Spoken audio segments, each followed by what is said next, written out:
To the rest of the world, Delaney Gonzalez had an unmistakable birth defect. A cosmetic deformity that left the little girl with underdeveloped cheekbones, a cleft palate, and only partly formed ears. Delaney, how big are you? But to Danny and Jody Gonzalez, Delaney was perfect. How big are you? Hi. You tell her, you just look so beautiful today, and she'd do a little dance, and it was just total girl, total girl. They knew their little girl faced a lifetime of challenges. And it only made them love her more. I knew that she was gonna need a little bit more from me, and I was so ready to give that to her, you know? I was so ready and willing to do whatever, go over and beyond what I could for her. Laney. And for 16 months, they did just that. What do you got? You got Lane. Cherishing their little Laney. Ready, set, go! In February 2002, Delaney was scheduled for surgery. A routine operation to fix her cleft palate, the first in what was to be a series of cosmetic repairs. Her family was excited. We were looking forward to the fact that she was going to be able to say daddy, because of cleft palate, their tongue can't hit the roof of their mouth, so they can't say daddy. So it was like, you know, in there, hour surgery, comes home the next morning, big deal. Kind of didn't turn out that way. February 2nd was the day Delaney, all dressed in pink, came to UCLA Medical Center. She would never go home. The routine surgery would end up in the little girl's slow suffocation, heart failure, and irreversible brain damage. She would die 3 days later in her mother's arms. And so I just sat there and held her and sang, you know, songs to her. Delaney was gone. Doctors were offering no explanations. I need to know really what happened. I need these people to have to look me in the face, tell me what they did, and I need to know what happened to her. You know, I wanted answers. I wanted to know, you know, well, first why they were covering it up and how she died. We still didn't know how she died. We didn't have a clue how she died. It took investigators from the California Department of Health to solve the mystery of Delaney's death. They concluded the staff at UCLA had committed a startling number of mistakes and violations. Among them, a breathing tube was misplaced and pumped air into Delaney's stomach instead of her lungs. The radiology department waited 12 hours to review a chest X-ray that would have revealed the problem. Nurses had removed the carbon dioxide monitor that would have alerted them. Then those same nurses gave Delaney a medication that doctors had specifically prohibited giving her. The state determined UCLA was responsible for Delaney's death.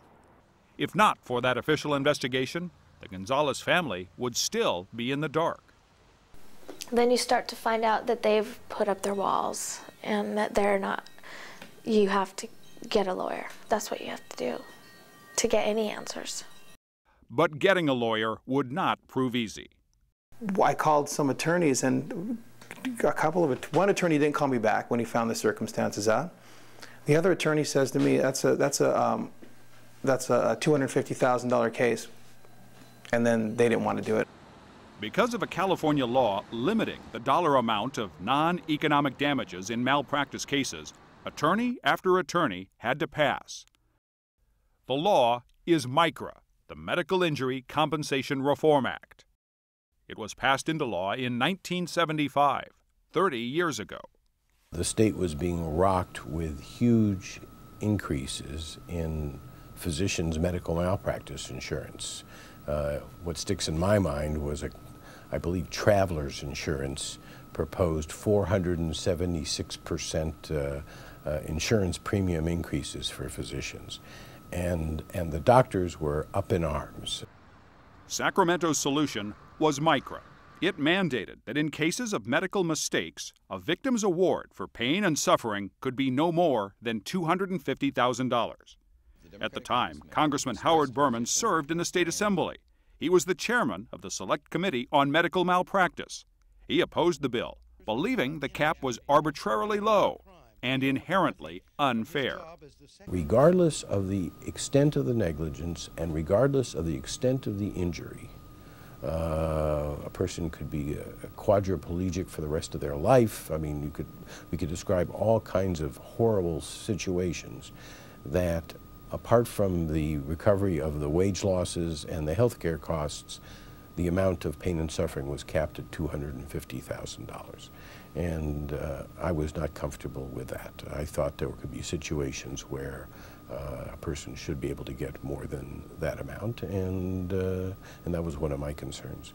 And it wasn't just the $250,000 cap. MICRA also restricted contingency fees for attorneys in medical malpractice cases.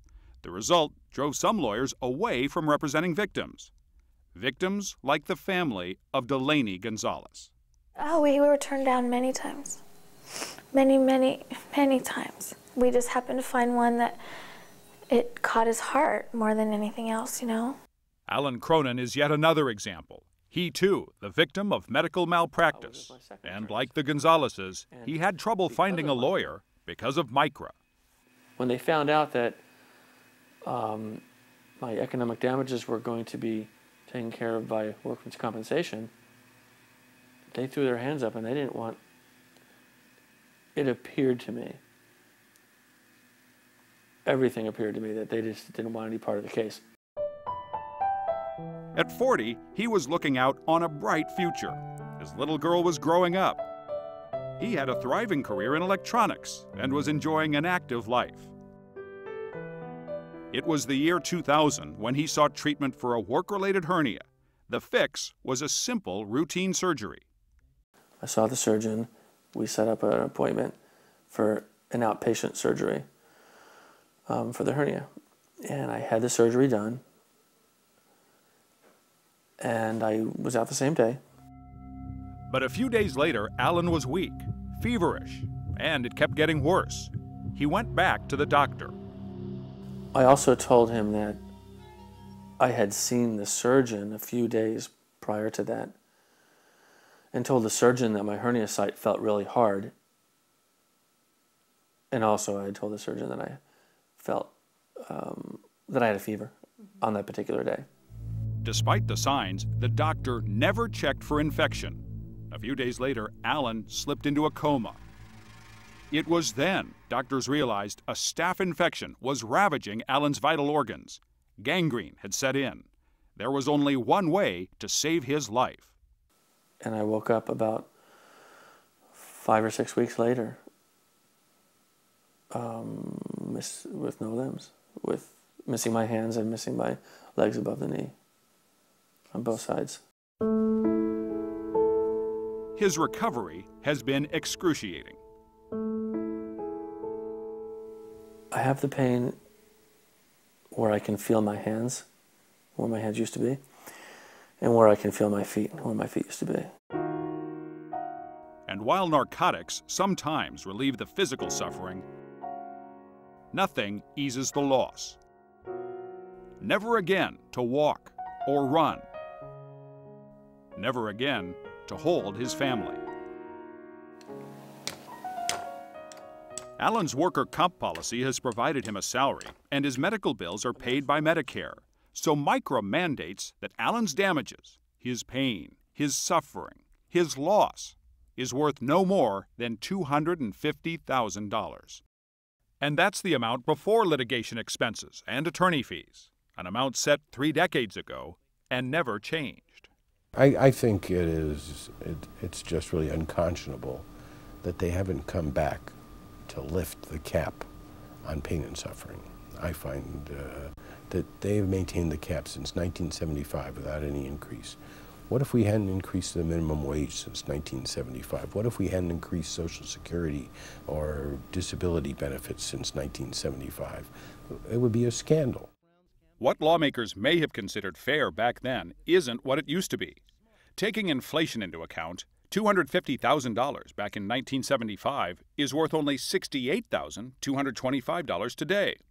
It'd take $916,025 of today's money to provide the same compensation that MICRA offered victims 30 years ago. But do pain and suffering caps work at all? Did MICRA lower insurance premiums and save doctors money? No, what people have got to understand about MICRA and about the support for MICRA and the effort to enact MICRA-like laws in other states or at the federal level is that it's totally political. It has nothing to do with insurance. It has nothing to do with insurance rates, and it has nothing to do with health care. Jay Angoff should know. He's worked overseeing the insurance industry for nearly 20 years, first as the Deputy Insurance Commissioner for New Jersey, then as the State Insurance Commissioner for Missouri, and then as the Director of Private Health Insurance at the Healthcare Financing Administration in Washington, D.C. He says increases in premiums have nothing to do with jury verdicts. An insurance premium is based on the amount that the insurance company projects that it will pay out in the future. Not on how much it's actually paid out, but how much it projects it'll pay out in the future. And what happens in these periodic crises, and they happen every 10 or 12 or 15 years, is insurance companies project that they'll pay out more in the future, and that's what they base their rates on. But when the future comes around, when it comes time to pay the claims, it always turns out that they pay out less than they projected that they would pay out. He says doctors shell out more for malpractice insurance when the economy hits rocky times. One of the big reasons rates went up so much in the past couple of years was that there was no place insurance companies could put their money where they could make any money. Interest rates are at a 40-year low, so they couldn't make any money putting their money in bonds. Okay, well, let's try the stock market. Well, no, they couldn't make any money in the stock market either. Profits drop, rates go up. It explains why premiums have continued to climb even after caps are enacted. Last year, Weiss Ratings Incorporated released an independent study with clear results.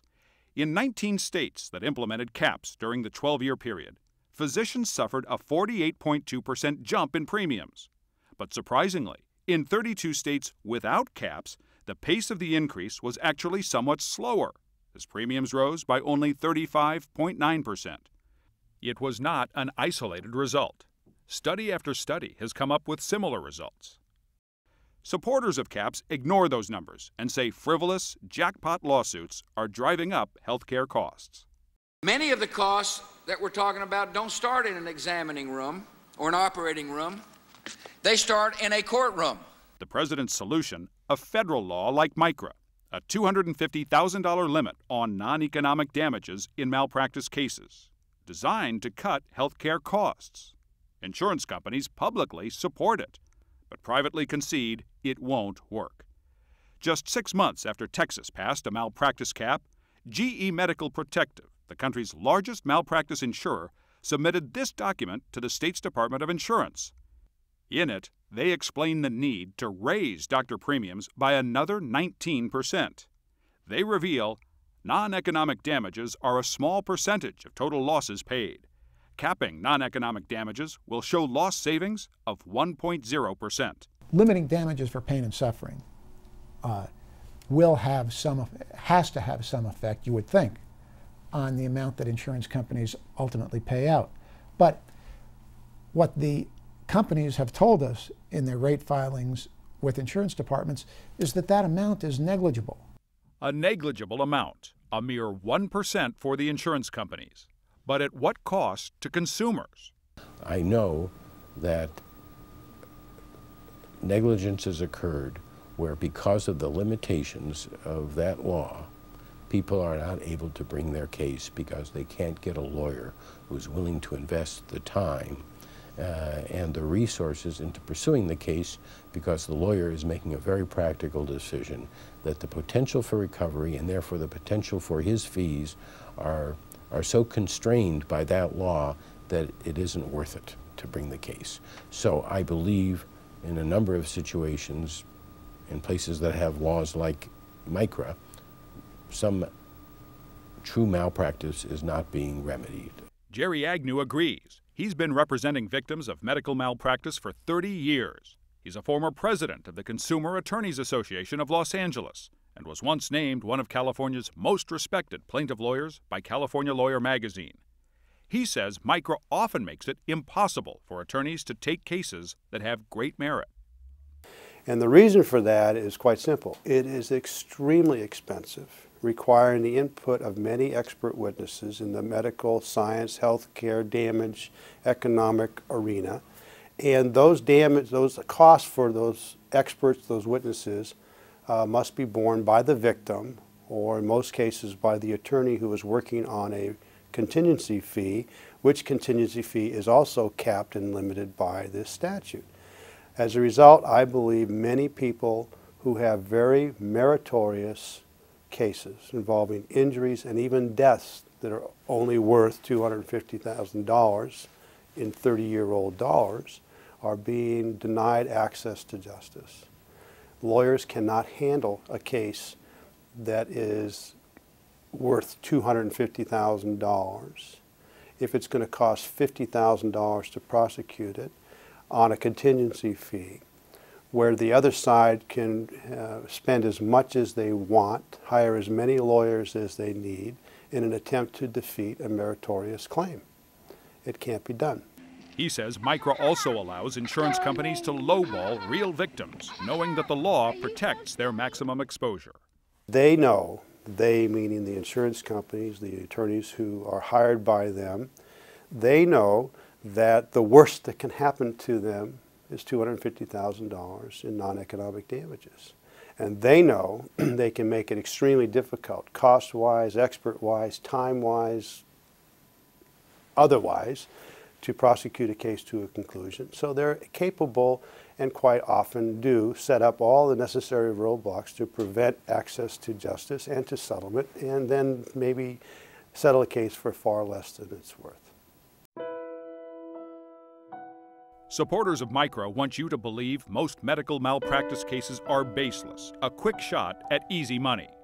For Danny and Jody Gonzalez, nothing could be further from the truth.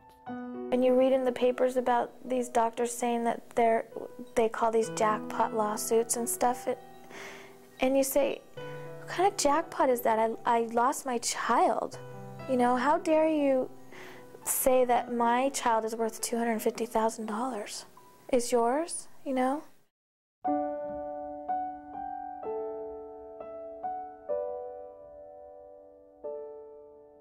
And though her case is over, she's committed to fighting for a change to the law for the sake of other victims and in the memory of the little girl taken too soon. Alan Cronin has faced his circumstances with courage and grace.